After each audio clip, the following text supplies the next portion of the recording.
Então, queridos amigos e amigas, com base nisso que o Jorge acabou de falar, vocês veem quão complexa é a nossa situação atual e quão complexa era também a situação do momento que viveram os estoicos, essa escola de pensamento lá do período helenístico grego, que nós trouxemos hoje a partir dessas visões, das visões que o Jorge trouxe, de elementos conformadores desse pensamento, de um plano histórico, de um plano teórico e do plano prático, que é essa questão da vida interior, de saber lidar com o tempo, das suas missões, da sua vida ética, uma vida moral, a vida do cuidado, a vida que não é negar o externo, nem negar a vida pública, mas é cuidar primeiro do seu templo interior, do seu corpo, da sua ânima, do seu intelecto, do seu nous, né?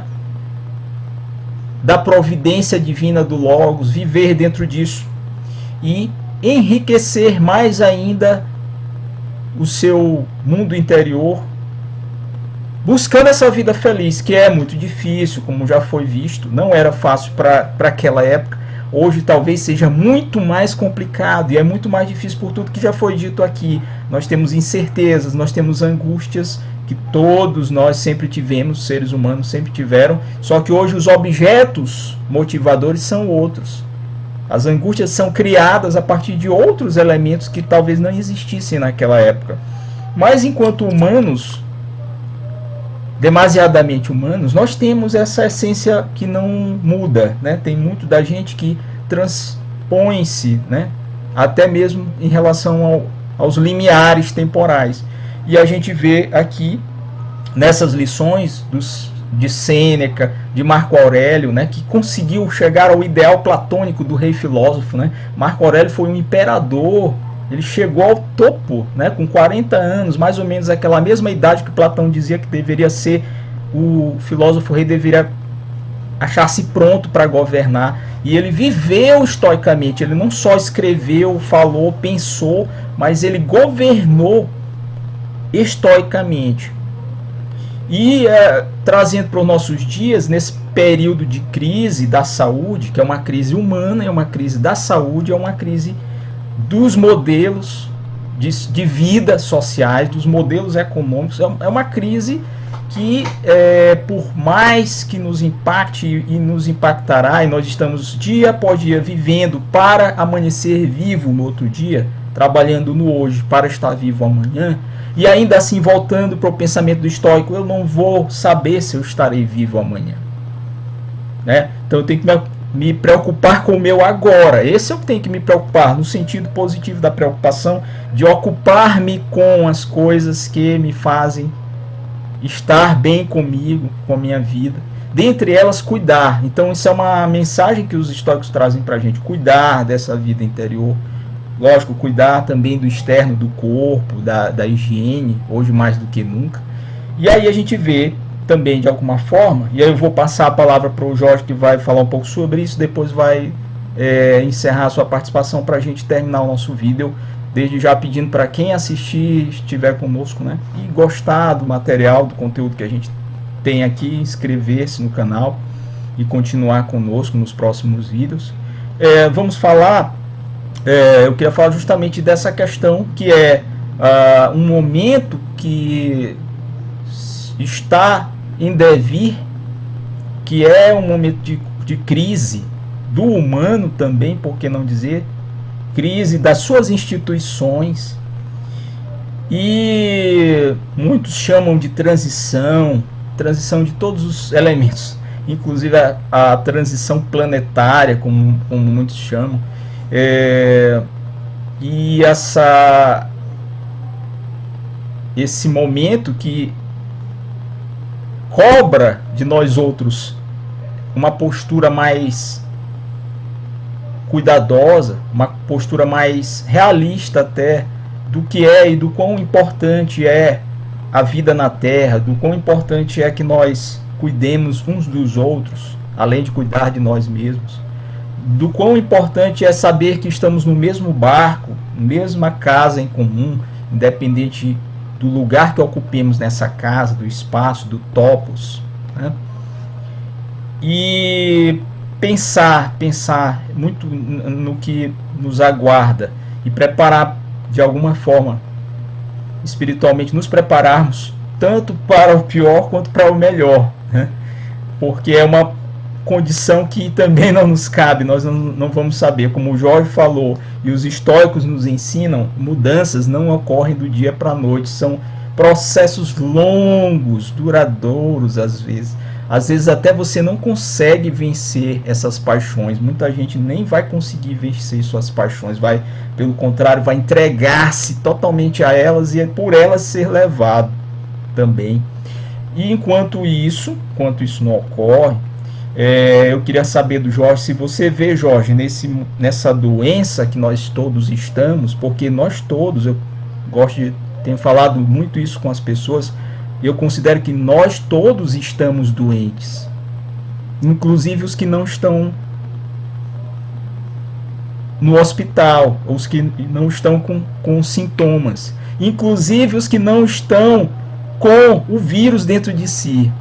A doença é muito maior e ela vem de antes da própria doença. Essa daqui é só mais uma que veio talvez para dar um aspecto muito mais visível a várias coisas que talvez já se tornassem necessárias até. E pelo caminho mais duro, que é o caminho do sofrimento, da dor, né? A gente costuma ouvir de muito tempo que ou se aprende pela dor, né? Ou pelo amor, né? Ou vai pelo caminho da dor, que você aprende com essa dor, com o sofrimento, ou você aprende da melhor maneira, né? Quando não tem. Então, para a gente finalizar, eu queria ouvir sua percepção nisso, desde já agradecendo imensamente esse tempo que você dispôs aqui para a gente fazer essa conversa aqui, essas reflexões, desde já falando da minha admiração por você e deixando aqui um abraço e saúde, paz para todos nós. Então, eu gostaria de saber se você acha que esse momento ele tem um significado muito mais profundo do que a gente possa imaginar. Ela vai demandar, eu acredito que uma das missões mais caras ao estoicismo, que é esse cultivo de uma vida interior que esteja em equilíbrio com as leis da natureza.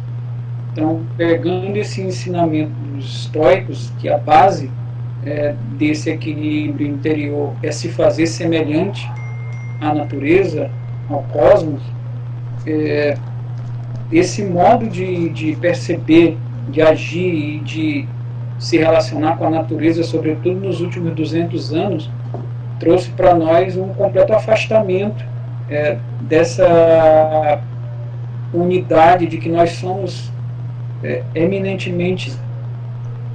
Então, como nós perdemos dessa relação, nós temos aí uma herança de uma concepção materialista e utilitária da ciência, que foi hegemônica a partir, sobretudo, do século XVIII, onde a natureza é objeto de manipulação e de obtenção de lucro. O resultado é que hoje nós chegamos ao colapso desse modus operandi, que é capitalizado pela Revolução Industrial. Então nós temos hoje a falência desse modelo relação com a natureza, e se nós realmente quisermos apontar alguma perspectiva futura para esta geração e para as próximas, necessário se faz uma profunda modificação nesta concepção de ciência, nesta concepção de sociedade, nesta visão de economia completamente voltada para a satisfação de necessidades e de desejos imediatos. O Terra está nos indicando que as próximas gerações elas vão ser, de alguma forma, resultado inevitável daquilo que nós decidimos hoje, de pandemia, por conta do vírus, do novo coronavírus, que se espalhou com uma velocidade própria desse momento. Nós estamos em um processo já de algumas décadas, onde a velocidade das informações elas são algo concreto, uma característica, né, dos últimos 30 anos. Então, a partir disso, nós temos também a velocidade da propagação de pandemias. E isso já, de alguma forma, até é esperado diante das leituras, né, dos especialistas. E o que essa situação está nos trazendo a nível global? Nós precisamos apontar um novo caminho, a ponto de a nossa permanência no planeta Terra estar necessariamente definida por esta mudança de percepção nas relações econômicas, nas relações políticas, na visão de sociedade, na visão de ser humano. Nós necessariamente precisamos superar esta relação de que a economia deve ser a finalidade última, né, da vida. Enquanto nós não invertermos esse vetor, enquanto finalidade da vida seja a própria vida e não a obtenção de riqueza, de lucro e de exploração, nós ainda iremos passar por situações, inclusive ainda com consequências mais ameaçadoras, mais devastadoras. E a leitura que eu faço disso é que, para que nós possamos voltar a esse momento de pensar uma humanidade em equilíbrio, né, primeiro com a sua casa comum, com a sua mãe, que é o único planeta que nós temos nesse momento habitável para nós, nas nossas condições, é o planeta Terra. E os outros seres vivos que estão conosco, alguns inclusive foram extintos, né, por esse modo de ser humano, diante, né, do planeta, da nossa permanência no planeta. Milhares de espécies de animais, vegetais já foram extintas, né, pela atuação do ser humano. Uma atuação de profunda violência, né, da exploração dos recursos naturais, né, haja visto o que aconteceu no Brasil, no Brasil colônia, né, com a devastação de imensas áreas da Mata Atlântica, do Cerrado, e agora nós estamos vendo como está o avanço dessa lógica de exploração na Amazônia, nas nossas florestas, e as consequências sociais das pessoas que habitam essas áreas de preservação, que elas só ainda permanecem por conta das sociedades tradicionais, os povos indígenas, né, os quilombolas, as populações ribeirinhas, que estão sendo profundamente ameaçadas por uma lógica devastadora. E assim, meu amigo, eu penso que é um momento de profunda reflexão, mas, sobretudo, coragem de ter agora, a partir desse momento, uma nova condição de perceber a nossa permanência no planeta.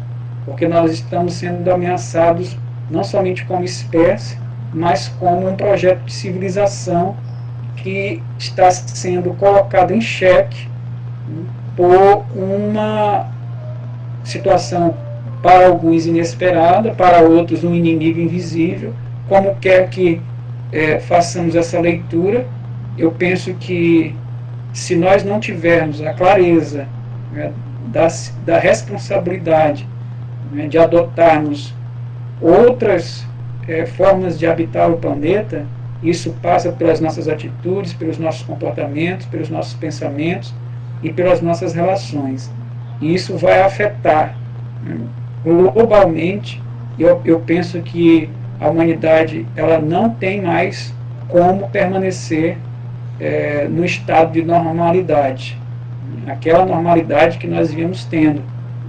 E aí chega, como você falou, uma situação de choque, onde muitas vezes, nem mesmo com choque, nós aprendemos. Passamos por várias experiências em que nos deparamos que muitas vezes as dores mais profundas não causam modificações.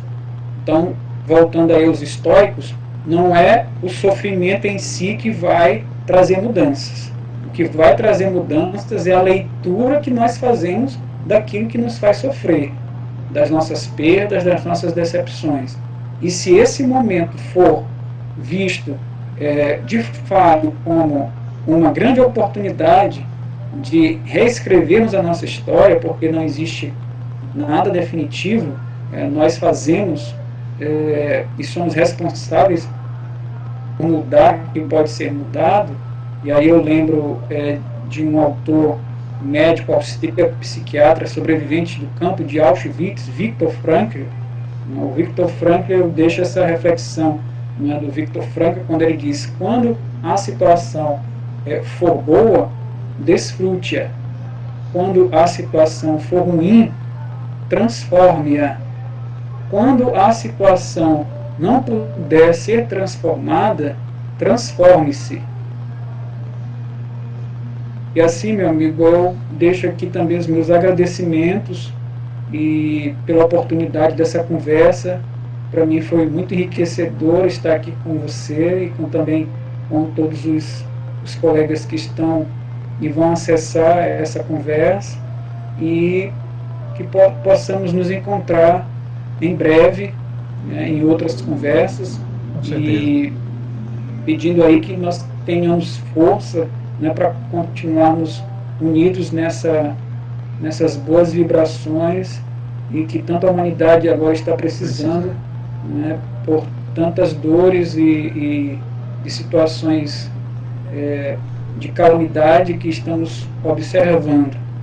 E também deixar aí como intenção das famílias que estão tendo seus entes queridos acometidos pela Covid-19, para aqueles que estão nos leitos dos hospitais, e aqueles que tiveram a sua passagem recente, para que a dor e o sofrimento dessas famílias possa encontrar na confiança e na certeza de que estamos e estaremos sempre unidos nas boas vibrações, e que possa chegar luz e consolo e confiança em dias melhores. Muito obrigado, meu. Obrigado, Jorge. Assim seja, assim seja.